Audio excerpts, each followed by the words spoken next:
Assalamualaikum warahmatullahi wabarakatuh. Teman-teman Kepala SKB Pamong Belajar Provinsi Sumatera Barat yang kami hormati, semoga ditemui video ini kawan-kawan dan teman berada dalam keadaan sehat walafiat. Amin ya rabbal alamin. Pertama, kawan-kawan, mari kita mengucapkan puji dan syukur kehadirat Allah Subhanahu wa taala karena berkat limpahan rahmat dan karunia-Nya hari ini kita masih diberikan nikmat kesehatan dan kesempatan untuk melaksanakan tugas kita sehari-hari. Dan teman mau belajar, tak lupa kita sampaikan salam kepada Nabi kita, Nabi besar Muhammad SAW. Pada kesempatan kali ini saya ingin menyampaikan sebuah video di mana kita akan membicarakan peran strategis Pamong Belajar dalam perannya membangun pendidikan di kabupaten kota di Provinsi Sumatera Barat. Tema ini sengaja kita ambil untuk memberikan motivasi kepada teman-teman Pamong Belajar dan Kepala SKB dalam melaksanakan tugas sehari-harinya. Penekanannya di mana Pamong Belajar ini memberikan kontribusi yang penting dalam pelaksanaan pembangunan pendidikan di Sumatera Barat. Kawan sekalian, kita beranjak dari Undang-Undang 20 tahun 2003 tentang Sisdinas. Situ sudah dijelas ditekankan bahwasanya pada pasal 1.6 penjelasannya pada pasal 39 1 bahwasanya Pamong Belajar itu adalah tenaga pendidik dan tenaga kependidikan. Nah, dia ada dua fungsi, sebagai pendidik juga sebagai tenaga kependidikan. Ini cukup clear dan jelas. Selanjutnya, kawan-kawan, di Permen Pan RB 15 tahun 2010 tentang Jabatan Fungsional Pemajar dan Akademiknya juga sudah dijelaskan kembali ruang lingkup tugas Pamong Belajar itu, wewenangnya yaitu mengajar, melaksanakan pengajaran, pengkajian dan pengembang model.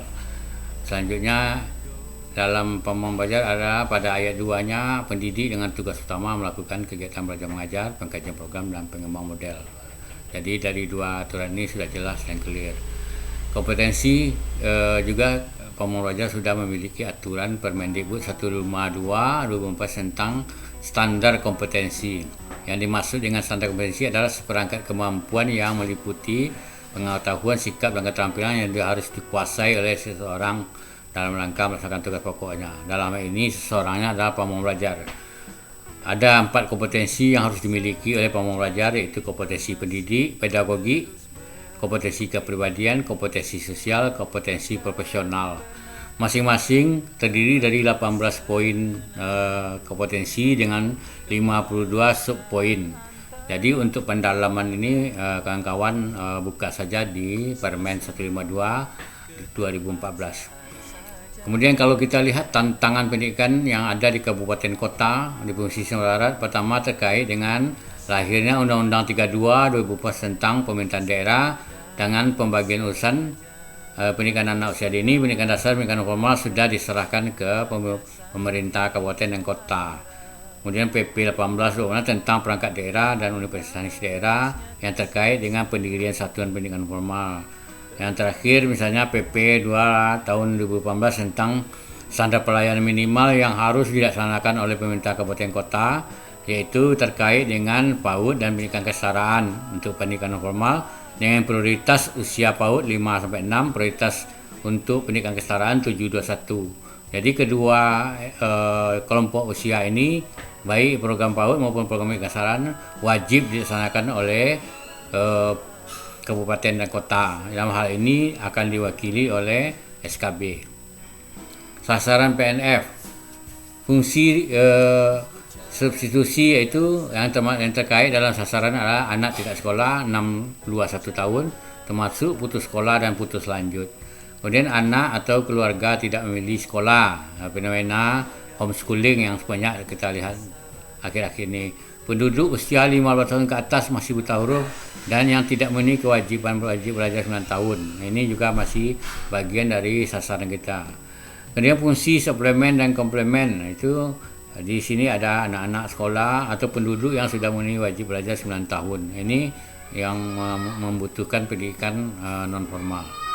Tantangan bagi Pamong Belajar atau kita sebut saja SKB atau nama lain sebagai satuan pendidikan.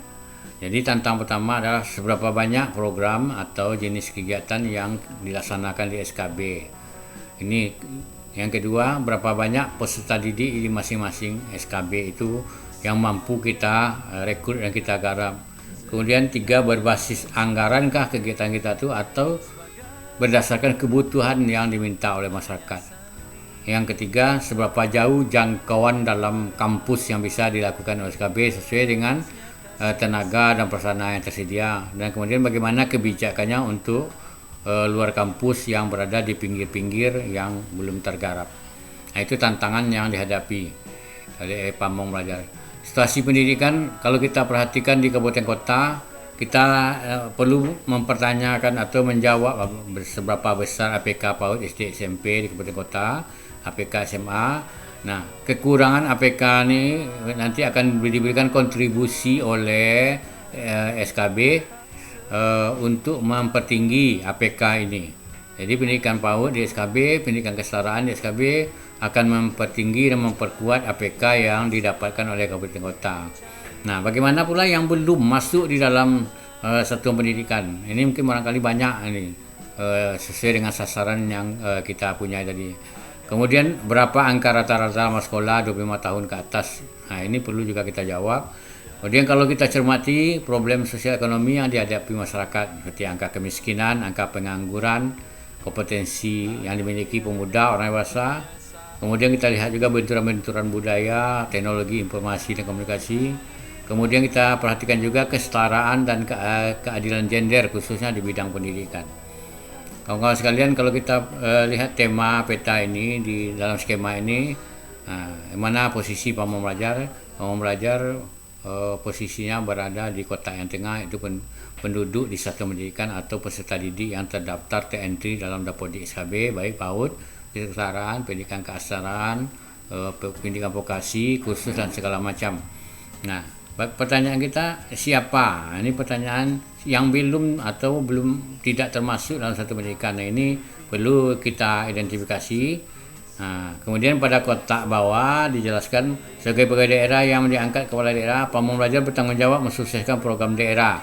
Artinya kawan-kawan Pamong juga memikirkan visi dan misi yang disusun oleh bupati dan wali kota di daerahnya masing-masing, dan bukan hanya mensukseskan program-program yang ada di Kemendikbud. Nah, sekarang kita lihat yang paling penting adalah di pasca lulusan satu pendidikan. Berarti orang yang tamat lulusan dari SKB ini diharapkan pada penjelasan pada di kotak bawah adalah bagaimana ini kan kita jawab di sini. Pendidikan formal berfungsi mengembangkan potensi peserta didik. Jadi potensi peserta didik dengan penekanannya pada penguasaan pengetahuan, keterampilan fungsional dan pengembangan sikap. Artinya tamatan dari satuan pendidikan formal harus berkualitas, berkarakter, dan dapat menyesuaikan diri dengan perkembangan zaman. Nah, itulah yang ingin kita butuhkan dan terpenuhi kebutuhan-kebutuhan yang masyarakat dalam era kemajuan sekarang. Terakhir kawan-kawan, kita lihat berapa strategisnya tugas Pamong Belajar ini. Ada 6 tugas yang diembannya: mendidik, membimbing, mengajar, melatih, mengkaji, mengembangkan. Dari yang 1 sampai 4 ini mempunyai sasaran kepada peserta didik. Ya, ini berada di pendidikan kesetaraan, program PAUD, program keaksaraan, program kecakapan hidup dan segala macam. Kemudian terkait dengan pendidik dan tenaga pendidik yang ada di masyarakat, kemudian secara umum masyarakat luas. Nah, bagaimana dengan tugas mengkaji dan mengembangkan model? Itu sasarannya terfokus kepada pengelola dan penyelenggara. Jadi SKB dan Pamong Belajar harus berperan bagaimana membantu, membimbing, membina, melakukan bimbingan teknis terhadap pengelolaan dan penyelenggaraan. Nah, apa yang mau kita bantu itu terkait dengan program, terkait dengan alat, terkait dengan media, terkait dengan kebijakan dan aspek lainnya.